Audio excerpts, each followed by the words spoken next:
Bienvenue dans cet épisode de Arsenal French Club aka AFC. Aujourd'hui, on va débriefer le match Arsenal vs City. Oh putain, que ça fait du bien de le débriefer. Ah ouais, après cette boost de lance. Allez, bon épisode. Peut-être ici avec Thomas Partey. Oh, le coup de canon. S'entraîne Ketia. La réponse d'un leader en confiance, d'un leader obstiné. Saka sur le pied gauche, frappe de Saka. Bukayo Saka qui attise le feu. Degarde, c'est contré. Et c'est fatal. Albert Clément. Martin Odegaard. Provoqué Martinelli dans cette surface. Faut qu'il se passe quelque chose en retrait. Jorginho. Salut Méchad, comment vas-tu? Salut, ça va et toi? Ça va très bien. Content. T'as le sourire, ça fait plaisir. Non mais ça va très bien, ça va très bien. Alors je vous dis, j'ai le sourire parce que je suis content qu'on ait gagné, mais je vous le dis aussi, moi je vais dégommer certains. Voilà, c'est franchement, mais j'ai le sourire parce que déjà tu vois, on va commencer par la compo. Donc c'est une compo qu'on réclame depuis 1 milliard d'années, d'accord? Donc que Artepep arrête de faire du Artepep, qu'il fasse du Arteta simple, tu vois, tu joues au football simple. Donc tu commences avec un double pivot, tu vois, c'est tout simple, double pivot. Et avec un double pivot, c'est beaucoup plus intéressant. Voilà, c'est bizarre, mais ça a fonctionné contre City en Community Shield, même si on gagne au penalty, mais c'est un match solide. Et là, aujourd'hui, ça fonctionne. Je trouve ça bizarre. Voilà, je dis ça encore, je répète, c'est bizarre. Voilà, qu'on réfléchit pas trop au foot et qu'on fait des trucs parfois simples. Comme dit, comment ça s'appelle, Orelsan, basique. C'est basique. Voilà, c'est basique. Basique, Donc, on va simple. commencer comme d'habitude avec la compo. Raya, White, Saliba, Gabriel, Zichenko. Ensuite, Odegaard, enfin non, Jorginho, Reis, 2-6. Puis Odegaard, numéro 10.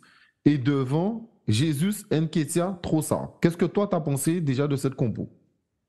Moi, je vais aller à contre-courant de ton analyse. C'est-à-dire que moi, déjà, j'ai pas du tout aimé le match. Vraiment, je l'ai trouvé Non, encore attends, haut. avant d'entrer là, la compo. Mais oui, mais justement, c'est pour ça, juste je finis. J'ai trouvé horrible le match, mais en lien avec la compo. Moi, je m'explique. Quand je vois la compo et que je vois effectivement le double pivot, je me dis qu'en fait, on va passer le match à défendre. Clairement, le but, en tout cas, c'est soit d'éviter une lourde défaite, soit de chercher le nul, ou une victoire sur une action un peu liée à un exploit individuel ou via un contre, mais en tous les cas, on se prépare à subir et à se faire dominer par Manchester City. Ça, c'est la première chose. La deuxième chose que je me dis, c'est que, donc c'est officiel désormais, Smith Rowe est une pipe, parce qu'il passe derrière Jorginho, il passe derrière Rice, qui est censé jouer numéro 8, hein, alors que c'est un 6. Il passe derrière Havertz, du coup. Il passe derrière Trossard, qui revient de blessure. Il passe derrière Jesus, qui joue à droite, qui n'est pas son poste. Il passe derrière Nketiah, qui est censé être notre grand numéro 9, mais qui a du mal à marquer. Qui passe derrière Vieira dans la plupart des matchs. Qui passe derrière ton chouchou qu'on adore et que moi aussi j'adore, Partey, qui revient de blessure. Enfin, bon, bref, tout le monde lui passe devant, visiblement. Et lui qui est censé apporter une touche technique supplémentaire et sa capacité à jouer vers l'avant, donc c'est officiel, Smith Rowe est une pipe. Voilà les deux choses que je me dis quand je vois la compo d'équipe. Je suis un peu énervé, hein. Je suis désolé. Ouais, je vois ça, mais je suis pas d'accord avec toi. Moi, je suis pas d'accord avec toi. Pour moi, On est là je pour ça. préfère largement voir un double pivot, c'est beaucoup plus solide. Et devant, pour moi, ça doit mieux jouer. Sauf que moi, quand je vois la compo, je suis content de voir la compo jusqu'au milieu. C'est-à-dire qu'après, c'est l'attaque qui, moi, me pose problème. Et c'est là où voilà, c'est là où ça me pose problème. Jesus Nketiah, je le dis et je le répète, ça fonctionne pas. Ça fonctionne pas. Ça fonctionne pas du tout. Il faut arrêter ça. Ça fonctionne pas. Et là encore, ce match-là, ça n'a pas fonctionné. Donc pour moi, le fait de mettre le fait de mettre Jorginho et Rice, ça a totalement du sens. Parce que tu as 4 offensifs. Ça suffit largement pour ne pas jouer en contre et être totalement solide et être bon dans les transitions. Et pour moi, c'est ce que Arsenal a réussi à faire. Sauf que Odegaard, faut pas se mentir, c'était mieux que Lens, mais franchement, c'était pas foufou son match. C'était bon dans l'engagement défensif et dans le combat Oui, au milieu. mais ça. Mais dans la qualité offensive, non, c'est vrai que c'était pas incroyable. Non, franchement, c'était pas l'autre garde qu'on a l'habitude. Il y a 2 fois, il tente des frappes extérieures, mais parfois c'est trop loin et il doit avancer un peu. Et c'est juste pour frapper. Même si moi je dis qu'il faut frapper, d'accord. D'ailleurs, Martine, il m'a fait plaisir parce que quand il rentre tout de suite, il fait un truc et il frappe. Ensuite, moi, ce qui m'a dérangé dans cette compo, c'est surtout l'attaque. Et là, on va rentrer dans l'analyse du match. Franchement, je vais commencer par l'attaque. Franchement, Nketiah. C'est pas... Franchement, et je l'aime beaucoup. Franchement, je l'aime beaucoup. Je le défends beaucoup. Tu vois, je dis que c'est un joueur qui a beaucoup d'activités, qui arrive à créer des occasions, qui se bat sur le terrain. Mais putain, quoi. Le mec, le peu de frappe qu'il a, il a eu une frappe. Il prend pas son temps, il frappe un truc bizarre. Un moment, Odegaard a un appel où il peut partir. Il prend le ballon alors qu'il est hors jeu. Ça, c'est un teubé à faire. Franchement, Nketiah, il a servi à rien du tout. Et alors, je vais rapidement aller sur le sujet. Mais les gars, on regarde les matchs de Monaco, en tout cas, notamment pour moi, et Balogun, il me manque. Tu vois, franchement, Balogun, il me manque déjà. Il me manque déjà, c'est pas ça. Franchement, Balogun, franchement, je sais pas qu'est-ce que Nketiah, si Nketiah va progresser, mais ouais, je reste convaincu que Balogun aurait fait du bien à cette attaque et que lui, contrairement à Nketiah, c'est un vrai neuf. Quand je dis c'est un vrai neuf, c'est-à-dire que c'est pas quelqu'un qui peut dépanner à gauche, à droite. Un buteur. C'est un buteur. Voilà, c'est un buteur. C'est un finisseur. Et là, ce qui nous manque, c'est ça. Exactement. Ensuite, Jesus m'a agacé et il m'agace depuis un moment à pleurer, tu sais, à faire sa pleurnicheuse, la brésilienne. Tout le temps, dès qu'on le touche, il pleure, il est là, il se tortille, tout ça. Oh frère, arrête ça. Et c'est le seul à chialer autant. Franchement, Jesus, il chiale comme pas possible. Et puis, franchement, il y a plein de contre-attaques que Jesus, il a essayé de faire, mais il se précipite, il fait les passes au mauvais timing. Il y a un moment, je crois, vers la 70e minute, il part vers la gauche. Il doit donner le ballon plus vite à Martinelli, mais il prend trop de temps à la donner. Donc, quand il la donne, finalement, ça se fait contrer, ça repart en arrière. Et ça met tout de suite la défense en difficulté. Pour moi, il n'a pas été bon. Après, Guardiola, bon, c'est un très grand défenseur, il ne faut pas se mentir. Il a réussi à le menotter. Mais franchement, c'était pas ça, quoi. C'était pas ça. Déjà, tu regardes, et il y a un moment aussi, il fait une percée dans la défense. Et tu sais, ouais, voilà. Et c'est au moment que Ake le prend au pied. Et tu sais, on pensait qu'il y aurait penalty. Frappe déjà, frappe au croisé. Exactement. Avant de contrôler, avancer, frappe, ça peut passer. Non, faut aller rentrer dans le but. Et tout ça, ça m'a agacé, franchement. Gabriel Jesus Nketiah, ça. Ensuite, Trossard. Ouais, match trop timoré. Franchement, c'est dommage. Je l'aime beaucoup, mais match trop timoré, c'est trop neutre. Je ne vais pas dire qu'il était nul, mais c'était timoré. Voilà, c'est pas encore ça du tout. Ouais, puis, toi, t'en as pensé quoi, toi, de l'attaque? Franchement, exactement pareil. Moi, Nketiah, comme tu dis, Nketiah, j'arrive jamais à le dire. Ouais, c'est vrai, on l'aime beaucoup parce que tu sens que techniquement, quand même, il est à l'aise avec le ballon, qu'il essaye de se battre et qu'il se bat pour ce maillot. Mais en tout cas, aujourd'hui, à l'instant T, c'est pas un grand joueur. Et c'est difficile de compter sur lui dans des matchs aussi haut niveau pour faire la différence, quoi, parce que effectivement c'est compliqué. Et dans cette composition-là, ça met Gabriel Jesus en difficulté parce qu'il déjoue. Franchement, le match de Gabriel Jesus aujourd'hui, je crois que c'est un de ses pires matchs avec Arsenal. Mais vraiment, tu vois, c'est là que pour moi j'aurais mis soit Smith Rowe, soit Nelson à la place de Jesus, et j'aurais mis Jesus en pointe. C'est ce que je dis en début de podcast, et je fais un peu exprès de prendre un ton comme ça désagréable. C'est pour ça que je dis que officiellement Smith Rowe c'est une pipe parce qu'il passe même derrière des gens qui jouent pas à leur poste. Donc bon, écoute, visiblement je pense qu'il est devenu persona non grata, c'est pas possible. Mais bon, bref, ça c'est un autre débat. Mais ça fait que Jesus déjoue complètement. il est même pas juste techniquement, quoi. Ce qui est sa plus grande force. Enfin bon, bref, ça allait pas du tout les deux. Et Trossard, ouais, très neutre. Et là où il souffre de la comparaison avec Martinelli, c'est que Martinelli, il arrive, il prend le ballon et il se passe quelque chose tout de suite, quoi. Tout de suite, le mec, il prend le ballon, il pose ses coronets sur la pelouse et il va tenter des trucs, des dribbles. Tu vois, même si ça passe pas tout le temps, même si c'est pas, mais il tente le mec, quoi. Il apporte du dynamisme, il apporte de la profondeur. Et mine de rien, ça fait la différence. Mine de rien, ça fait la Ouais, différence. totalement. Totalement. Et moi, j'aime beaucoup trop ça. J'aime beaucoup Mais trop pareil. ça. Après, Pareil. moi, le truc, ce que moi, je reproche chaque fois à Martinelli, c'est que j'ai tout le temps Martinelli, il a trop la tête baissée. Par contre, un truc que j'aime avec Martinelli, c'est que Martinelli, il tente. Moi, ça c'est un truc Ouais. que je vais jamais lui reprocher. C'est quelqu'un qui tente. Faut pas se mentir. C'est quelqu'un qui provoque, qui provoque, qui provoque, qui provoque. Il tente. Ça, faut, voilà. Le milieu, franchement, bon, Odegaard, j'ai déjà parlé de lui. Jorginho, match très correct. Match Ouais. très, très Ouais. correct de sa part. D'ailleurs, il va se reconnaître s'il écoute le podcast, parce que je reçois toujours des messages sur Instagram. Et il y a quelqu'un qui me dit, ouais, au début de match, ouais, putain, Jorginho, moi j'aurais mis Partey. Je dis, les gars, respectez un peu City. Partey, il n'a pas joué depuis plus d'un mois. Ouais, Tu vas pas c'est mettre clair. Partey à la place de Jorginho alors que Jorginho, il est là. Et c'est C'est pas clair. parce que Jorginho il a fait une erreur contre Tottenham qu'en gros, frère, Que c'est un faut le tocard, que c'est devenu un vendre. tocard. Ouais, Ouais, ouais, bah, c'est un tocard. Gabriel, qui est en défense, nous a déjà coûté plus de buts que Jorginho. Donc, à un ouais, moment, c'est les gars, clair. il faut remettre les choses dans le contexte. Donc, non, Jorginho, pour moi, il a fait un super match et je suis content de l'avoir vu. Rice, oh là là. Oh Masterclass. là Rice, oh là. Rice, pour le coup, on a mis 120 millions d'euros sur lui, mais putain, s'il faut les remettre 10 fois, franchement, il faut les remettre 10 fois, parce Mais de qu'il ouf, est de trop ouf, fort. de ouf, de ouf. Franchement, lui là, oh là là là là là. Tu sais, moi, je l'aimais déjà. Je ne vais pas mentir, je l'aimais déjà. Dans mes parties FM, je l'achetais déjà. Mais là, en réalité, quand je le vois porter ce maillot, non, Patron, patron, patron. Rice, c'est le waouh. C'est un C'est patron. waouh. Franchement, c'est waouh.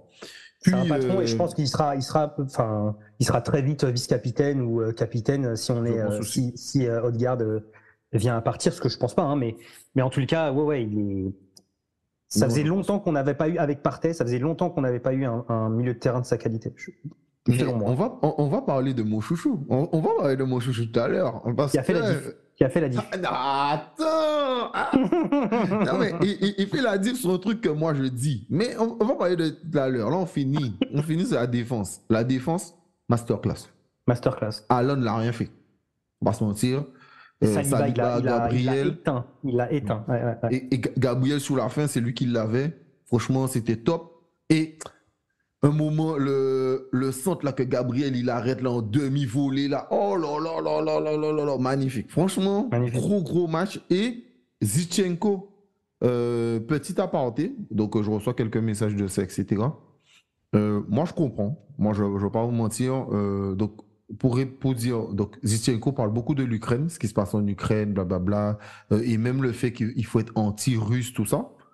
Enfin bref, donc ça c'est son avis. Et aujourd'hui, on a vu que hier, il a pris parti par rapport à Israël, contre la Palestine, blablabla. Et ce qui fait qu'il se fait énormément insulter, notamment par des fans qui n'acceptent pas ça, hein, parce qu'il faut comprendre que il y a beaucoup de fans musulmans aussi de la communauté d'Arsenal et qui n'apprécient pas ce genre de choses parce que ils estiment que Ozil a été un peu bridé, notamment par l'Allemagne et par Arsenal parce que il prenait pour les Ouïghours.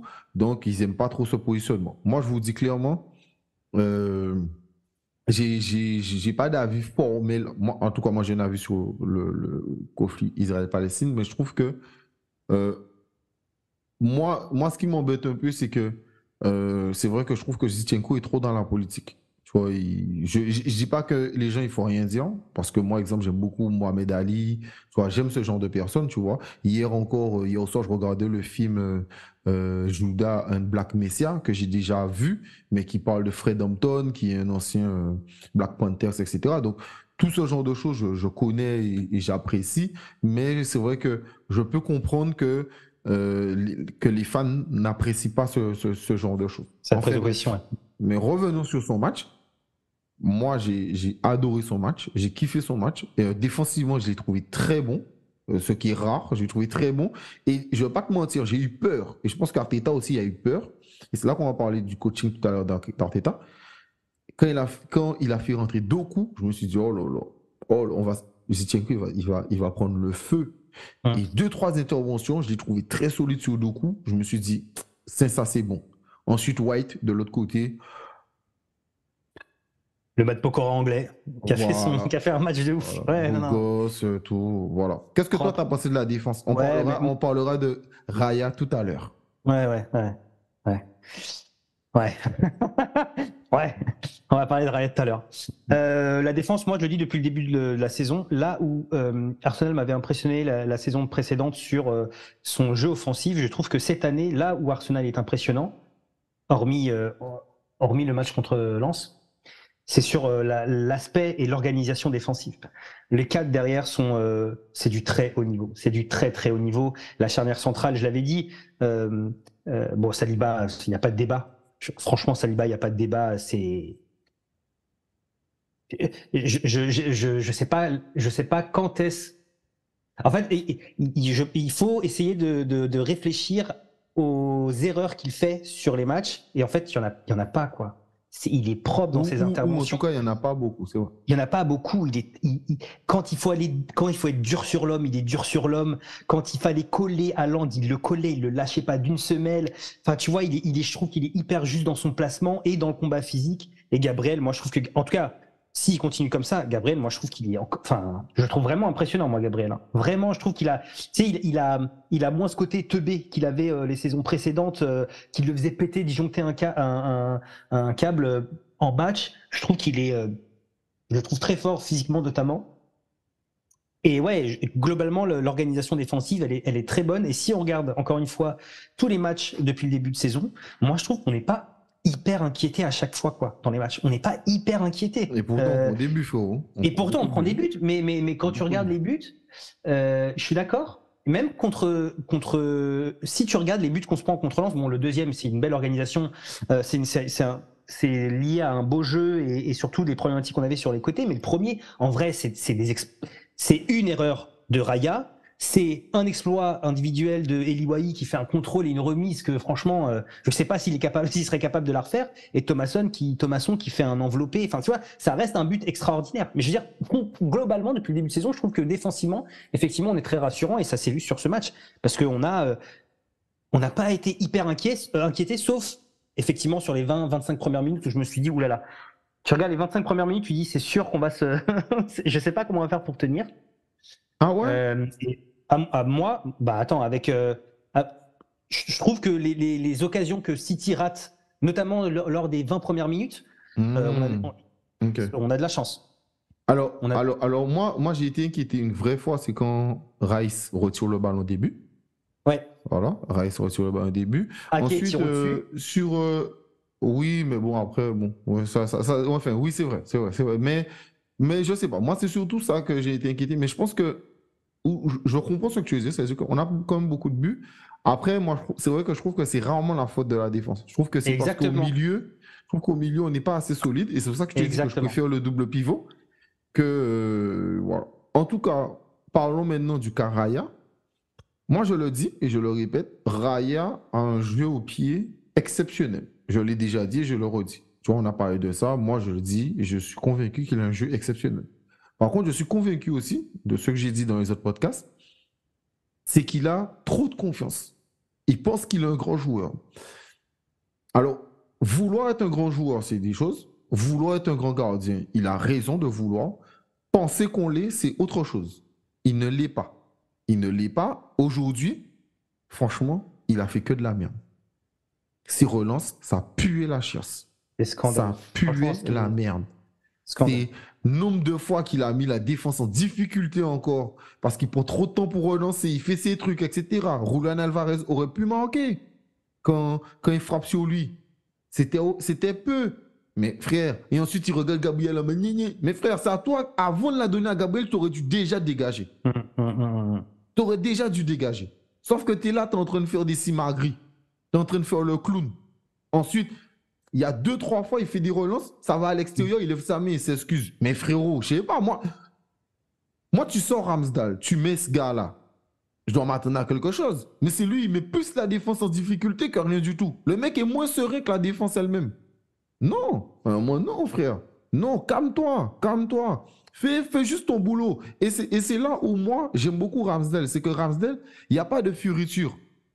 Il fait ce qu'il sait faire. Il le fait très, très bien. Et tu vois, c'est pour ça que qu'on a parlé, exemple. Et moi, je dis que j'aime beaucoup Saka, même s'il ne me fait pas rêver. Mais je dis toujours que Saka, c'est un joueur, je trouve qu'il est fort parce que c'est un joueur qui est mature dans son jeu. C'est pas un joueur qui se crée certaines choses, etc. Il fait ce qu'il sait faire. Il n'essaie pas de faire plus, il fait ce qu'il sait faire et il le fait très très bien. Et ça, c'est hyper appréciable de la part de Saka. Mais franchement, le Karaya, mais il est KO. Il est KO, KO, KO, KO, KO dans ses relances. Franchement, il est nul. Il est nul. Et si on aurait perdu ce match-là, ça serait pour lui. Parce que où je te rejoins quand même, c'est que les occasions pour les 20-30 premières minutes, c'est que sa faute. C'est que sa faute. C'est pas la faute de quelqu'un d'autre, c'est que sa faute. Ouais. Donc, est-ce que toi, tu as envie de parler? Je le supporte pas.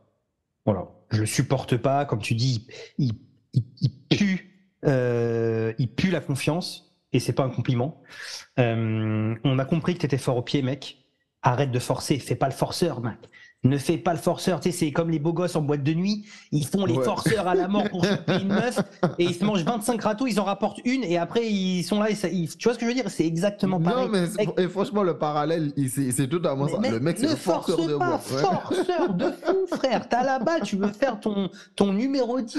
Mec, et en plus, tu forces tellement que tu rates tes relances, mec. Tu les rates. Parce que tu te mets une pression à la mort pour essayer de te montrer que t'as un jeu au pied qui est extraordinaire. Mec, c'est pas ce qu'on te demande. On te demande pas de prendre autant de risques. Et d'ailleurs, je t'ai envoyé un SMS. J'ai dit quand est-ce que quelqu'un va le gifler Raya. Mais deuxième mi-temps, je pense que Arteta, il lui en a mis une, parce que deuxième mi-temps, il prend 0 risque par contre. Et là, tout d'un coup, on est beaucoup plus serein, bah ça va mieux. Mais mec, tes relances plein axe là, qu'est-ce que tu fais, mec? Mais qui t'a demandé de faire ça quand en plus t'as un double pivot? Enfin, vraiment, c'est insupportable. En plus, même en première mi-temps, je crois qu'il rate 2 sorties là où il fait 2 sorties complètement hasardeuses où le ballon le lobe et on aurait pu, ça aurait pu être problématique. C'est exactement ce que tu dis. Si tu sors Ramsdale, qui est considéré comme un des, si ce n'est le meilleur gardien anglais, pour mettre Raya, c'est que tu mets forcément quelqu'un qui est meilleur que lui. Enfin, je sais pas, hein, je suppute, j'imagine. Bon, mais là, mec, même ton jeu au pied, il est pas extraordinaire sur ce match. Il l'a pas été contre Lens, il l'a pas été sur le match d'avant. Bah, je sais pas. Moi, à partir du moment où tu mets en danger ton équipe, bah, soit tu changes ta manière de faire, et c'est très bien, et Mazel Tov, soit tu continues comme ça, mais tu vas te retrouver sur le banc, et tu pourras t'en prendre qu'à toi-même. En tout cas, encore une fois, je pense que sur la deuxième, je pense qu'à la mi-temps, c'est sûr qu'Arteta lui a dit quelque chose, parce que du coup, ça n'avait plus rien à voir. Son jeu n'avait absolument plus rien à voir, au pied. Ouais, franchement, non, c'était parfait. Parlons des changements. Le premier changement à 45e minute, Arteta m'a fait plaisir. Il a mis Martinelli, parce que Trossard, comme j'ai dit, c'était neutre. Il faisait pas un grand match, donc le sortir, c'était pas pour moi un problème. Même si j'aurais aimé qu'il fasse sortir aussi Nketiah. Mais bon, bref, il l'a pas fait, c'est comme ça. Mais il fait ce changement. Puis, je suis saoulé. Je vois changement Tomiyasu. Donc, comme j'ai dit, j'étais d'accord avec lui. Moi, j'aurais mis Tomiyasu. Parce que Doku, sur Zinchenko, je préfère Tomiyasu. Beaucoup plus défenseur, beaucoup plus rugueux. Moi, ça m'a fait plaisir. Par contre, Havertz. Tu veux marquer un but, tu mets Havertz. Ça m'a énervé. En plus, en ce moment, ce tocard-là, tu sais, un moment, alors, on gagne un 0. Un moment, et il a un ballon. Et tu sais qu'il a tellement perdu le ballon. Il fait une remise tout de suite. Tout de suite. Alors, il fait une passe décisive. Tant mieux pour lui. Mais franchement, pareil encore. Il a fait que des remises. Il a fait que des remises. Il n'a rien provoqué. Il n'a rien fait. Et franchement, son match, il est KO. Les gars, vous ne laissez pas berner. Son match, il est KO. Il a fait que des remises. Et je te dis, un moment, il fait une remise pour Odegaard. Il perd le ballon comme un tocard au lieu de partir vers l'avant. Et franchement, t'as vu exactement, cette action elle m'a choqué. Il perd le ballon et plutôt que où il récupère le ballon, mais plutôt que de partir à l'avant pour proposer une solution, le mec il marche, pas de problème. Non mais franchement nul. Ensuite, parlons de mon gars, parce que moi j'ai beau répéter ça. Moi j'ai reçu 2 messages, ils m'ont dit Ah, t'as vu ton chouchou Partey? Il a fait le travail. Oh, avec Partey, ça change. Les gars, les gars, les gars! Alors, tu sais, Méchad, il y a un truc que je dis. Rice, il est fort. Faut pas se mentir. Il est fort. Mais les gars, comme je l'ai dit encore, en termes de défense, Rice, c'est le top niveau mondial. En termes de défense et de passe, c'est pas encore ça. Partey, il est arrivé et il a créé une situation directe. Tête de Tomiyasu, Nanani, en fait, tête pour Avert, Tomiyasu pour Avert, en retrait pour Martinelli, frappe. S'il n'y a pas Partey, il n'y a pas cette occasion. Ouais. S'il n'y a pas Partey, il n'y a pas cette occasion. Nos partis, nos partis. C'est ça. C'est important ce que tu dis parce que depuis l'absence de Partey, il n'y a pas ça, justement. Il n'y a pas ça du tout. Il n'y a pas ça du tout. Il n'y a pas cette volonté de sauter les lignes, en fait. Parce qu'en fait, on n'a personne pour le faire et lui a cette capacité-là et ça crée cette occasion-là. Ça crée ça. Exactement. Et sur ce que Jorginho n'arrive pas à faire, ce que Rice n'arrive pas à faire. Exactement. Et du coup, ça a complètement déstabilisé la défense de City, où il y a des trous qui étaient assez importants, parce qu'en plus, ce genre de passe, ça provoque un décalage, j'ai pas mes mots, pardon. Ça accélère le jeu, quoi, d'un coup. Tu vois, un moment où tu es un jeu qui est calme, basé sur la possession, quand tu casses des lignes comme ça sur une passe, ben effectivement, tu dérègles en fait le schéma tactique qui est mis en place par l'adversaire, et c'est exactement ce qui s'est passé, parce que au final, c'est Tomiyasu qui se retrouve devant, et il y a des espaces qu'il n'y avait pas avant, quoi. Donc, mais globalement, pour le coup, là où on avait critiqué Arteta sur la préparation et l'organisation tactique contre le RC Lens, je trouve que ce qu'il a mis en place aujourd'hui, c'est parfait. En fait, dans le résultat, en tout cas, il a obtenu ce qu'il voulait, c'est-à-dire prendre les vagues et puis être capable de marquer un but en fin de match et remporter cette victoire. Mais que je ne vais pas mentir, en fait, tu as tellement raison. Après, franchement, et le match, il m'a quand même. Ça joue bien, ça joue mieux, tu vois, franchement, mais c'est beaucoup resté au milieu.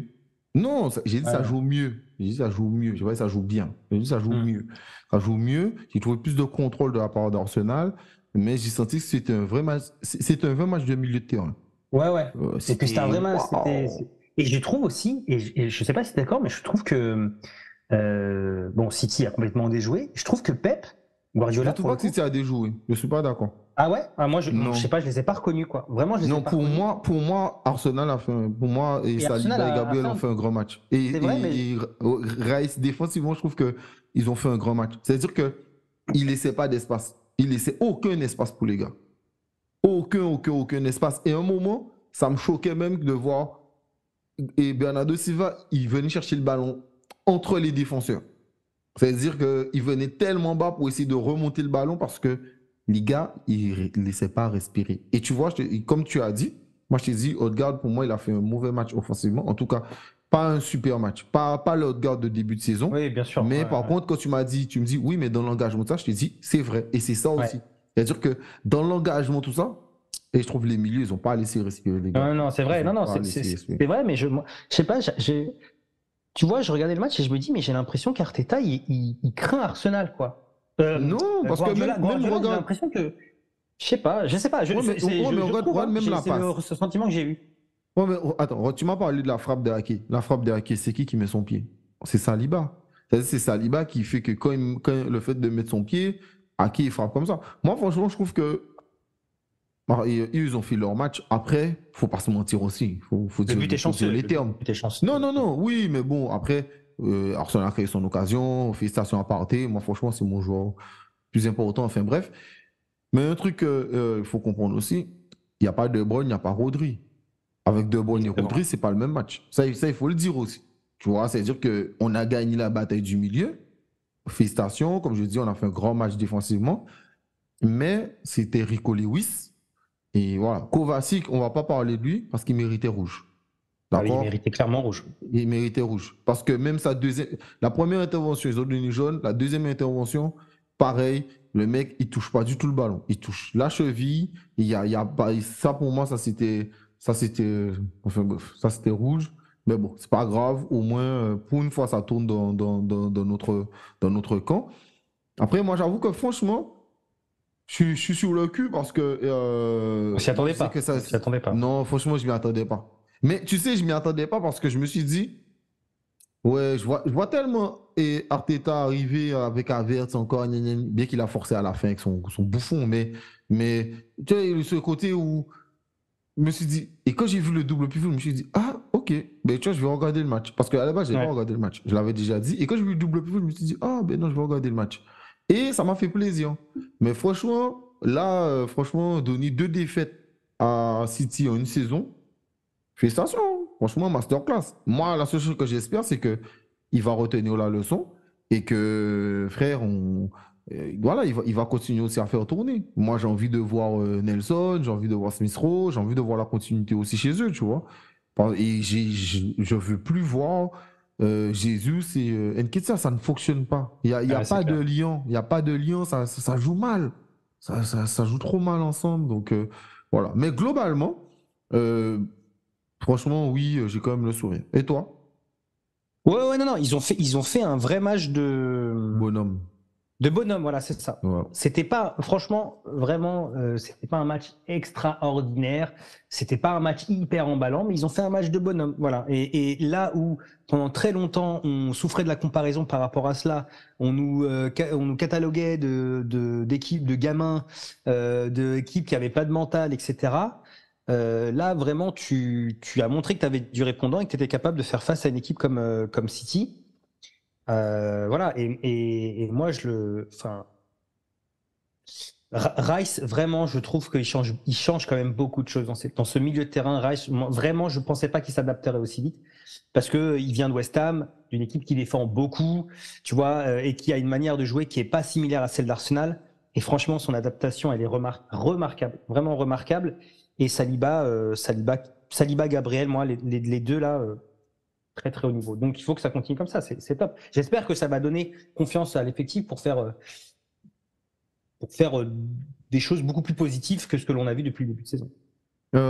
Najim Medini, qui est passé sur le podcast, dit: On a trop vite oublié que le joueur le plus important des Gunners s'appelle Thomas Partey. C'est le rouage central du système. Son retour n'est pas un détail. Mais Oui, oui. bien sûr, Mais oui. bien sûr. Franchement, Mais bien sûr, mais franchement, comme celui de Martinelli, il faut le dire, comme celui de Martinelli et comme celui de Saka quand il va revenir à 100% de ses capacités. Et effectivement, quand on aura le milieu Odegaard, Partey, Rice et devant le trio Martinelli, Jesus et Saka, ouais, là, tu commences à avoir quelque chose qui peut être redoutable, effectivement. Mais Tu sais, Partey, il est trop important. Hein.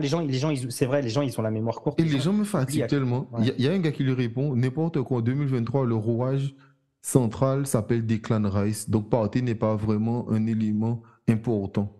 Il n'est même pas indiscutable dans cet arsenal. Mais connard, il était blessé. Ils sont totalement bêtes. Non, mais il regarde pas le match. Est-ce que les gens comprennent dans le côté un joueur qui est important? Quand on parle d'important, on vous a pas dit c'est le meilleur joueur, blablabla. On vous a dit qu'il est important. Il est important dans le système. C'est-à-dire que c'est un joueur qui est important. Vous comprenez les mots ou pas? C'est fou quand même que les gens n'arrivent pas à comprendre le sens des mots. Ouais, C'est bien sûr. dingue. Franchement, c'est puis, dingue. je pense Oh. aussi, enfin, ce serait intéressant, mais encore une fois, il faut comparer dans la globalité. En fait, qu'est-ce que cette équipe fait quand Partey est là? Qu'est-ce que cette équipe fait quand Partey n'est pas là? Qu'est-ce que nous faisions en termes de jeu l'année dernière quand Partey était titulaire?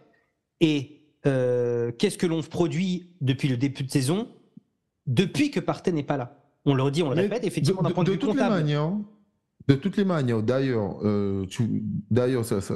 ça me donne, ça me donne la passe d'armes pour en parler. J'ai parlé de ça sur Instagram. Donc, je pense que la personne va écouter le podcast parce que c'est sur Spotify que j'ai reçu le commentaire. Donc, la personne a écrit Axel. Donc, déjà, Axel, c'est pas 2LE, c'est pour les femmes. Moi, je m'appelle Axel AXEL. Non, mais tu vois, ça, c'est tout. Non, mais Et puis la raison, personne me dit: Ouais, Saka, oui, mais lui, il nous fait vivre des trucs. Et les gars, que vous aimez Saka, vous avez le droit d'aimer des gens. Moi, j'ai le droit d'aimer des gens. C'est pas vous qui allez me dire qui je dois aimer ou pas. Et comme j'ai dit dans la vidéo, je suis pas votre enfant. Donc, ce n'est pas vous qui allez m'imposer qui je dois aimer ou qui je dois pas aimer. Au-delà de ça, tu vois, quand on parle de football, c'est ce que certains ne comprennent pas parfois, c'est que aujourd'hui, les gens parlent beaucoup de statistiques. J'ai vu un tweet aujourd'hui qui avait plein de likes et qui montrait entre tous les buts de Vinicius, tous les buts d'un tel, eh ben Mbappé, il a marqué 32 buts de plus, nanana. Ben c'est bien, et alors? Et alors? Et alors? Et les gars, pour beaucoup, le foot, c'est pas que ça. Moi, Ronaldinho, il m'a fait kiffer. Pourtant, frère, à 27 ans, il était cramax. Il était cramax parce qu'il avait une vie pourrie. Faut pas se mentir. Mais c'est comme ça. Tu as des attaquants, tu as des gars qui ont marqué beaucoup de buts. Moi, je prends un exemple. Messi, Ronaldo, moi, ça m'a jamais fait rêver. Tu vois, ça m'a jamais fait kiffer, etc. Je peux te dire, oui, ils sont très forts, mais moi, c'est pas des joueurs qui me font rêver. Exemple, Benzema, la saison de Ligue des Champions qu'il fait, mais mec, mais j'ai adoré. Pourtant, c'est pas l'attaquant qui marque 50 buts, etc. Tu vois, il y a des gars comme Lewandowski que c'est des goléadors, c'est des mecs qui marquent plein de buts, etc. Est-ce que c'est ce style de joueur que tu aimes? Pas forcément. Exemple, un Philippe Lam m'a plus marqué que lui. Parce que je le trouvais beaucoup plus intelligent, etc. D'ailleurs, on voit le travail que Xavi Alonso fait à Leverkusen. Xavi Alonso, c'est un joueur que j'ai beaucoup aimé voir. Parce que c'est un joueur qui est hyper intelligent. Moi, c'est mon style de joueur. Vous avez votre style de joueur. C'est pas vous qui allez imposer aux gens qu'est-ce qu'ils doivent aimer. Moi, je te comprends parce que quand on parle de foot et que j'évoque un de mes joueurs préférés all-time, on se moque toujours de moi. Mais moi, par exemple, un de mes joueurs préférés all-time, c'est David Beckham. Et les gens se foutent de ma gueule. Se foutent de ma gueule en mode, ouais, c'est pas un grand joueur et tout. Bah d'accord. Mais moi, encore une fois, c'est un joueur qui m'a fait kiffer le foot. Voilà, c'est tout. Parce que il avait, comme tu dis, une autre forme de football que du one-touch brésilien, là. Et ouais, effectivement, tu as raison. C'est goût et couleur. C'est hyper subjectif. C'est hyper subjectif. Bien sûr. Mais on voit tous les flops. Toi, tu m'as parlé de Reyes et Liman. Moi, je suis pas du tout d'accord. Mais exactement. Alors, frère, chacun son choix. Enfin bref, je sais même pas pourquoi on débat de ça. C'est tout ça pour dire que effectivement, les joueurs qui disent ouais, Partey pas si indispensable que ça. En fait, encore une fois, quand Partey est là. En fait, depuis le début de saison, Partey n'est pas là. Et au niveau du jeu, les gars, si vous regardez les matchs depuis le début de la saison, soyons honnêtes, oui, d'un point de vue statistique, c'est plutôt bon. Mais d'un point de vue du jeu, c'est pas ça. C'est pas incroyable. C'est pas aussi incroyable que l'année dernière. Voilà. Et là où on était très très bon, c'est quand Partey était sur le terrain, il revient là. Et sur une action, il débloque la situation. Donc après, il faut voir sur le long terme s'il est capable de tenir, parce que c'est ça le problème avec Thomas Partey, et voir comment est-ce que l'on joue avec, comment il jouera avec Declan Rice. Mais vous pouvez pas dire que il n'est pas important dans cet effectif, ou alors vous n'avez pas regardé les matchs d'Arsenal depuis très longtemps. Ouais. Rapidement, on termine. Je vois quand même 2 votes où les gens ils ont noté 3 sur 10. Putain, les gars, je vous trouve sévère. C'est moi qui suis sévère. Sur qui ? Sur le match. Ah oui. La qualité du match. Bon, j'aurais mis. À la rigueur, ok, c'est pas un grand match, mais c'était pas un mauvais match. Comme si c'est un match vraiment technique, qui s'est vraiment joué au milieu. Donc après, tout dépend du style de match qu'on préfère. Quand même, on termine. Je le dis pour ceux qui sont pas sur Instagram, je l'ai dit. Félicitations. Donc, on avait cassé le record avec plus de 825 écoutes en une semaine. Donc, il y a 2 semaines. Et puis, la semaine dernière, on a fait 830 ou 850 écoutes. 900, excusez-moi. 900, enfin, plus de 920 ou 930 écoutes. Plus de 100 écoutes, en tout cas. Donc, c'est encore plus écouté. Donc, merci. D'ailleurs, on est passé top 30, on était top 40, donc la top 30 des podcasts les plus écoutés sur le football sur Apple Podcasts. Donc continuez à écouter. Sur Spotify, j'ai pas les chiffres, mais continuez à écouter. Merci de mettre des commentaires. On discute comme d'habitude, que du love, que de l'amour. J'ai beaucoup plus le smile que le match contre Lens. J'espère que voilà, enfin bref. Mais merci Arsenal, merci à toi Michel de m'avoir accompagné. Avec plaisir. Et puis, on continue à faire le boulot pour continuer à être le podcast numéro 1 de Arsenal. On espère. Et semaine prochaine, probablement, après le 11 top, le 11 flop. Donc, non, le 11 flop, le 11 top, pardon. Donc restez à l'écoute. C'est ça, parce que pendant les trêves internationaux, on fait toujours en sorte de proposer d'autres contenus. Prenez soin de vous, et puis, ciao!